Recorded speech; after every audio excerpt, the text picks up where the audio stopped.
സ്വാമിയേ ശരണമയ്യപ്പ. മാളികപ്പുറത്തമ്മദേവി ലോകമാതാവേ ശരണമയ്യപ്പ. ശ്രീ മഹാദേവിയേ നമ. ഞാൻ മാടവന പരമേശ്വരൻ നമ്പൂതിരി, മുൻ ശബരിമല മാളികപ്പുറം മേൽശാന്തി. രാമായണത്തിലെ തത്വവിചാരത്തിലെ അരണ്യകാന്ഡം പൂർത്തിയാക്കി നമ്മൾ നിർത്തുകയാണ് ഉണ്ടായിട്ടുള്ളത്. ഇനി തുടർന്ന് വരുന്നത് കിഷ്കിന്ധാകാന്ഡമാണ്. നമുക്കതിൻ്റെ തത്വനിരൂപണം ഒന്ന് നോക്കാം. ശ്രീരാമ രാമ രാമ ശ്രീരാമ രാമ രാമ ശ്രീരാമ രാമ രാമ ശ്രീരാമചന്ദ്ര ജയ. ജാനകീ ജീവനസ്മരണം ജയ് ജയ് രാമ രാമ. നമ പാർവതീപദേ ഹര ഹര മഹാദേവ. അങ്ങനെ സുഗ്രീവ സഖ്യം, ബാലീവധം, സീതാന്വേഷണം തുടങ്ങിയവയാണ് കിഷ്കിന്ധാകാന്ഡത്തിലെ 3 മുഖ്യ കഥാഭാഗങ്ങൾ തന്നെ. അപ്പോൾ പ്രാകൃതയായാലും ഭക്തി വളർന്നാൽ വിവേകം ഉണ്ടാവുമെന്നും വിവേകത്തിൻ്റെ വളർച്ചയിൽ അവിവേകം നശിക്കാനിടയാവുമെന്നും അരണ്യകാന്ഡത്തിൻ്റെ അവസാനത്തിൽ നമ്മൾ പറഞ്ഞു വച്ചു.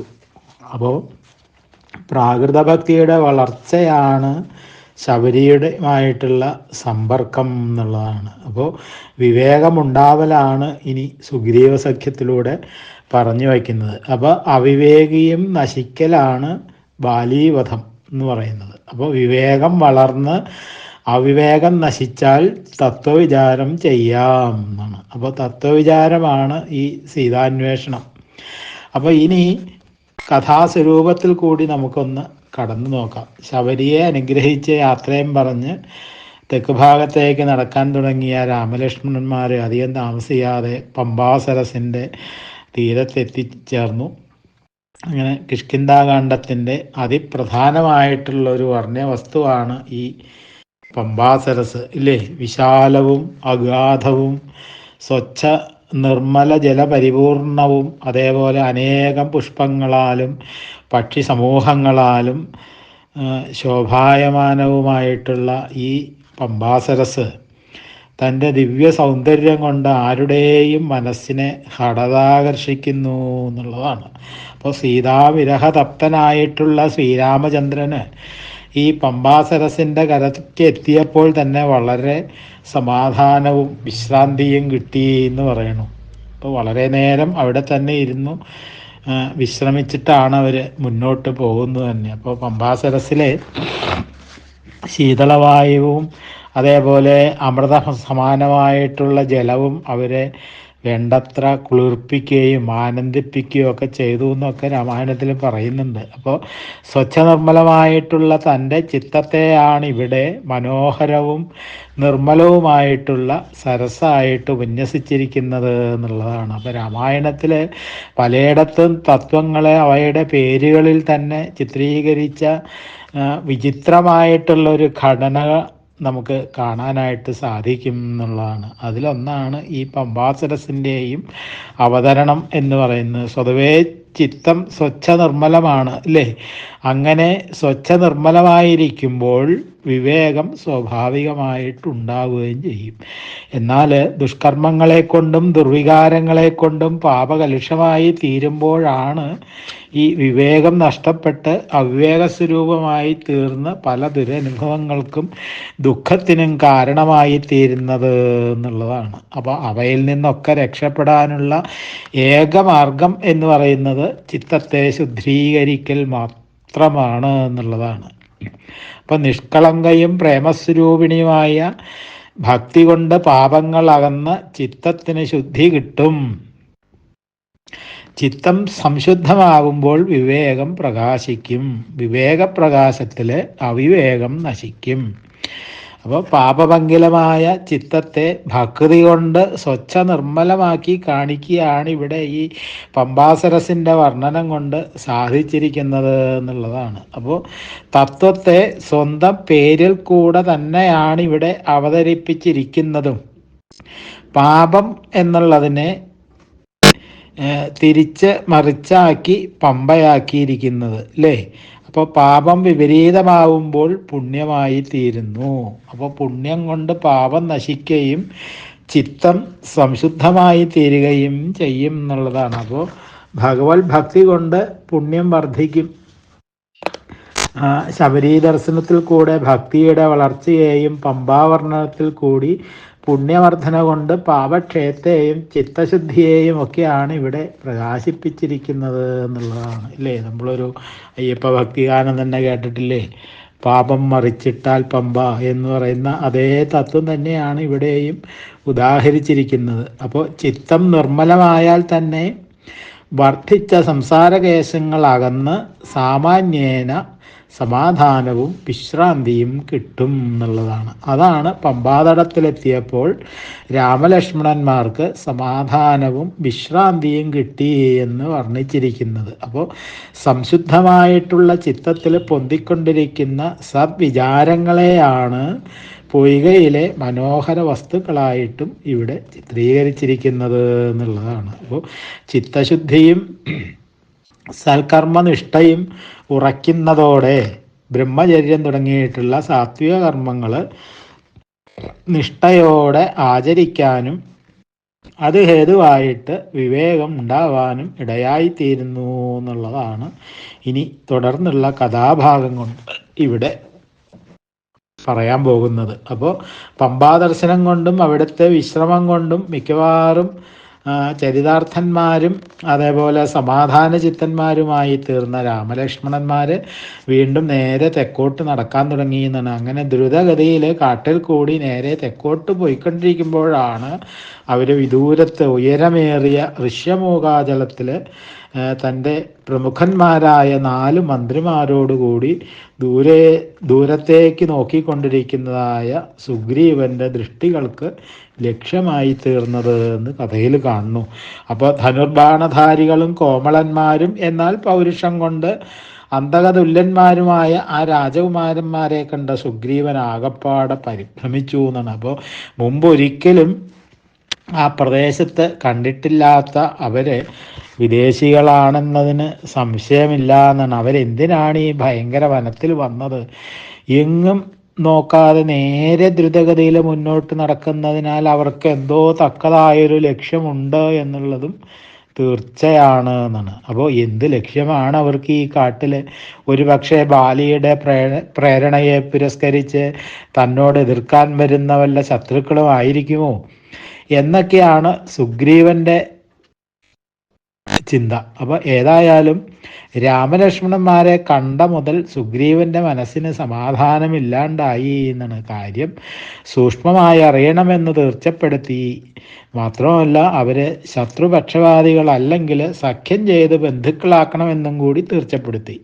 അതിൻ്റെ ഫലമായിട്ട് സുഗ്രീവൻ്റെ മന്ത്രിമാരിലെ പ്രധാനിയും സമർത്ഥനുമായിട്ടുള്ള ഹനുമാനെ വിവരം അന്വേഷിച്ചറിഞ്ഞു വരാൻ വേണ്ടി പറഞ്ഞയച്ചു എന്നാണ്.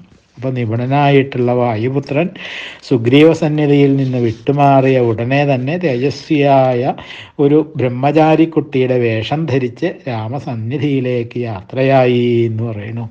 ഋഷ്യമൂകാചലത്തെ ലക്ഷ്യമാക്കി ത്വരിതഗമനം ചെയ്തുകൊണ്ടിരിക്കുന്ന രാമലക്ഷ്മണന്മാരുടെ പുരോഭാഗത്ത് പെട്ടെന്ന് അപ്രതീക്ഷിതമായിട്ട് ഒരു ബ്രഹ്മചാരിക്കുട്ടി വന്ന് നിന്നു എന്നാണ്. അപ്പോൾ വിജനമായ വനാന്തർഭാഗത്ത് പെട്ടെന്നൊരു ബ്രഹ്മചാരിക്കുട്ടിയെ കണ്ട ലക്ഷ്മണൻ ആശ്ചര്യഭരിതനായി എന്ന് പറയണു. അന്യോന്യം അഭിവാദനമൊക്കെ ചെയ്ത് അവരുടെ വർത്തമാനങ്ങളെ കൈമാറി രാമലക്ഷ്മണന്മാരുടെ ചരിത്രവും സീതാദേവിയുടെ വിയോഗഹേതുവായിട്ടുള്ള തൽക്കാല അവസ്ഥയും ഒക്കെ ബ്രഹ്മചാരിക്കുട്ടിയെയും സുഗ്രീവൻ്റെ സ്ഥിതിവിശേഷത്തെ രാമലക്ഷ്മണന്മാരെയും അവർ അന്യോന്യം അറിയിച്ചു. അനന്തരം സുഗ്രീവനുമായിട്ട് സഖ്യം ചെയ്യുന്ന പക്ഷം സുഗ്രീവൻ്റെ സഹായത്തിൽ കൂടി സീതാദേവിയെ അന്വേഷിച്ച് കണ്ടുപിടിക്കാൻ സാധിക്കുമെന്ന് ബോധ്യപ്പെടുത്തുകയും ചെയ്തു ആഞ്ജനേയൻ. അപ്പോൾ ശ്രീരാമൻ്റെ സഹായത്തിൽ കൂടെ സുഗ്രീവനും ചില നേട്ടങ്ങളൊക്കെ ഉണ്ടാവുമെന്നും അതിനാൽ 2 പേർക്കും അന്യോന്യ സഖ്യവും മൈത്രിയും ഹേതുവായിട്ട് പല നന്മകൾ ഉണ്ടാവുമെന്നും ബോധ്യപ്പെടുത്തി കൊടുത്തു ഹനുമാൻ സ്വാമി. അപ്പോൾ ആഞ്ജനേയൻ്റെ ദൗത്യം വേണ്ടതുപോലെ ഫലിക്കുകയും ചെയ്തു. രാമലക്ഷ്മണന്മാർക്ക് അദ്ദേഹം പറഞ്ഞതെല്ലാം ബോധ്യമായി എന്നാണ്. അതിനാൽ സുഗ്രീവനുമായിട്ട് സഖ്യം ചെയ്യാനായിട്ട് സമ്മതിക്കുകയും ചെയ്തു. കഴിയുന്നത്ര വേഗത്തിൽ രാമലക്ഷ്മണന്മാരെ സുഗ്രീവ സന്നിധിയിൽ എത്തിക്കാൻ ഹനുമാനും സന്നദ്ധനായി എന്നാണ്. അപ്പോൾ തൻ്റെ കൃത്രിമ വേഷമൊക്കെ മാറ്റി സ്വരൂപത്തിൽ പർവ്വതാകാരനായിട്ട് ശ്രീരാമലക്ഷ്മണന്മാരെ രണ്ട് ചുമലിലും എടുത്ത് വളരെ വേഗത്തിൽ അശ്വമൂകാചലത്തിൽ ഉത്കണ്ഠാഭരിതനായിട്ടിരിക്കുന്ന സുഗ്രീവൻ്റെ മുമ്പിൽ അവരെത്തി എന്ന് പറയണം. അപ്പോൾ അന്യോന്യ വിവാദനങ്ങളൊക്കെ കഴിഞ്ഞ് എല്ലാവരും അഭിമുഖമായിട്ട് അങ്ങനെ ഇരുന്നു. അനന്തരം ഹനുമാൻ സുഗ്രീവൻ്റെ എല്ലാ ചരിത്രങ്ങളെയും ഭഗവാനെ ധരിപ്പിച്ചു. അതായത് പരമശത്രുവായിട്ടുള്ള ബാലിയുടെ ഉപദ്രവം കൊണ്ട് സുഗ്രീവൻ എവിടെയും ഇരിക്കാൻ വയ്യ എന്നുള്ള ഘട്ടമാണ്. അപ്പോൾ കണ്ടാൽ ബാലി കൊല്ലും. ബാലിക്ക് വരാൻ വയ്യാത്തതായിട്ടുള്ള ഏക സ്ഥലം ഈ ഋഷ്യമുഖാചലമാണ്. അതുകൊണ്ടാണ് സുഗ്രീവൻ ഇവിടെ വന്നു കൂടിയിരിക്കുന്നത് എന്നാണ്. അപ്പം മാതംഗ മഹർഷിയുടെ ശാപം കൊണ്ട് ബാലിക്ക് ഇവിടെ വരാൻ സാധിക്കില്ല എന്നാണ്. വന്നാൽ ശിരസ് പൊട്ടി മരിക്കും. അപ്പോൾ സുഗ്രീവൻ്റെ ഭാര്യയെപ്പോലും ബാലി അപഹരിച്ചു കൊണ്ടുപോയി അനുഭവിച്ചു വരികയാണ്. അതുകൊണ്ട് ബാലിയെ കൊന്ന് സുഗ്രീവനെ രക്ഷിക്കണം എന്നുള്ളതാണ് ഹനുമാൻ പറഞ്ഞ വാക്കുകളുടെ ചുരുക്കം തന്നെ. അപ്പോൾ അതുപോലെ ശ്രീരാമൻ്റെ എല്ലാ വർത്തമാനങ്ങളും ലക്ഷ്മണനും സുഗ്രീവനോട് പറഞ്ഞു. അതായത് രാവണനായിരിക്കണം സീതയെ അപഹരിച്ചതെന്നാണ് വിചാരിക്കുന്നത്. പക്ഷേ അന്വേഷിച്ച് സൂക്ഷ്മമായി അറിയണം. അങ്ങനെയെങ്കിൽ വേണ്ടി വന്നാൽ രാവണനെ കൊന്നിട്ടും സീതയെ വീണ്ടെടുക്കണം. അതിന് സുഗ്രീവൻ പൂർണ്ണമായി സഹായിക്കണം. ഇതാണ് ലക്ഷ്മണൻ പറഞ്ഞതിൻ്റെയും ചുരുക്കത്തിലുള്ള കാര്യങ്ങൾ. അപ്പോൾ രണ്ടാളുടെയും ആവശ്യങ്ങളും അന്യോന്യം അംഗീകരിക്കപ്പെട്ടു. വേഗത്തിൽ അഗ്നി ജ്വലിപ്പിച്ച് അഗ്നിയെ സാക്ഷ്യപ്പെടുത്തി രണ്ടുപേരും അവരവരെ ചെയ്തു തീർക്കാനേറ്റതായ കാര്യത്തെ പ്രതിജ്ഞ ചെയ്ത് ഉറപ്പിച്ചു. ബാലിയെ കൊന്ന് സുഗ്രീവനെ അഭിഷേകം ചെയ്ത് രാജാവാക്കി വാഴിക്കാമെന്ന് ശ്രീരാമനും സീതയെ അന്വേഷിച്ച് കണ്ടുപിടിച്ചു കൊടുക്കുകയും രാവണവധത്തിൽ സഹായിക്കുകയും ചെയ്തു കൊള്ളാമെന്ന് സുഗ്രീവനും പ്രതിജ്ഞ ചെയ്തു എന്നാണ്. അങ്ങനെ അന്യോന്യം പ്രതിജ്ഞ ചെയ്ത് അവർ ബന്ധുക്കളായി എന്ന് പറയണു. അപ്പോൾ മുതൽ ബാലീവധത്തിനുള്ള ശ്രമവും ആരംഭിച്ചു തുടങ്ങി. അപ്പോൾ സുഗ്രീവൻ ബാലിയുമായുള്ള വൈരാഗ്യത്തിൻ്റെ പശ്ചാത്തലം വിവരിച്ചു കൊടുത്തു ശ്രീരാമചന്ദ്രന്. മായാവി എന്ന് പറയുന്ന പ്രസിദ്ധനായിട്ടുള്ള മയപുത്രൻ പണ്ടൊരിക്കൽ കിഷ്കിന്ധയിൽ വന്ന് ബാലിയെ പോരിന് വിളിച്ചു എന്നാണ്. അപ്പോൾ ക്രുദ്ധനായിട്ടുള്ള ബാലി അട്ടഹസിച്ചുകൊണ്ട് അവനോട് യുദ്ധത്തിന് പോയി. ക്ഷണനേരം കൊണ്ട് ബാലിയുടെ മുഷ്ടിപ്രകരത്താൽ തളർന്ന അസുരൻ ഭയപ്പെട്ടോടി തൻ്റെ ഗുഹയിൽ പോയി ഒളിച്ചു എന്നാണ്. അപ്പോൾ വിടാതെ പിന്നാലെ ബാലിയും ഗുഹയിൽ പ്രവേശിക്കുകയും ചെയ്തു. അപ്പോൾ അവനെ കൊന്നേ അടങ്ങൂ എന്നുള്ള വാശിയോടെ ഗുഹയിൽ കടക്കുമ്പോൾ സുഗ്രീവനെ പാറാവ് നിർത്തിയാണ് പോയത്. ഒരു മാസം കഴിഞ്ഞും ബാലി പുറത്തു വന്നില്ല. അപ്പോൾ മാസാനന്തരം അതായത് ഒരു മാസം കഴിഞ്ഞപ്പോൾ രക്തമാണ് ഗുഹയിൽ നിന്ന് പ്രവഹിച്ചത്. അത് കണ്ട് സുഗ്രീവൻ ബാലി മൃതനായെന്ന് ധരിച്ച് സങ്കടത്തോടെ ഗുഹാമുഖത്തെ പാറ കൊണ്ട് അടച്ചു രാജധാനിയിൽ വന്ന് ബാലിയെ അസുരൻ കൊന്നു എന്ന വാർത്ത എല്ലാവരോടും പറഞ്ഞു. വാനരസംഘം മുഴുവൻ വല്ലാതെ വ്യസനിച്ചു. അരാജകത്വം ശരിയല്ലല്ലോ എന്ന് കരുതി ഇഷ്ടമില്ലെങ്കിൽ കൂടി മന്ത്രിമാരും പ്രജകളും കൂടി സുഗ്രീവനെ അഭിഷേകവും കഴിച്ച് രാജാവാക്കി. അപ്പം അങ്ങനെ കുറേ കാലം സുഗ്രീവൻ്റെ ഭരണം നടന്നു. അങ്ങനെ ഇരിക്കുമ്പോഴാണ് വീണ്ടും ഒരു ദിവസം ബാലി മടങ്ങി വന്നത്. അപ്പോൾ സുഗ്രീവൻ കരുതി കൂട്ടി ബാലി പുറത്തു വരാതിരിക്കാൻ വേണ്ടിയാണ് ഗുഹാമുഖം അടച്ചത് എന്ന് ബാലി തെറ്റിദ്ധരിച്ചു.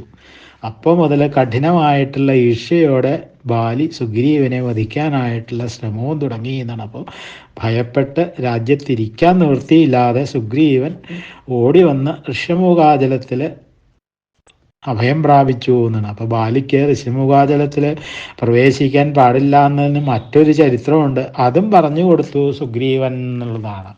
ആ ഭാഗങ്ങൾ നമുക്ക് അടുത്ത ദിവസം നോക്കാം. സ്വാമിയേ ശരണമയ്യപ്പ. മാളിയപ്പുറത്തമ്മ ദേവി ലോകമാതാവേ ശരണമയ്യപ്പ. ജാനകീ ജീവനസ്മരണം. ജയ് ജയ് രാമ രാമ. നമ പാർവതീപദേ. ഹര ഹര മഹാദേവ.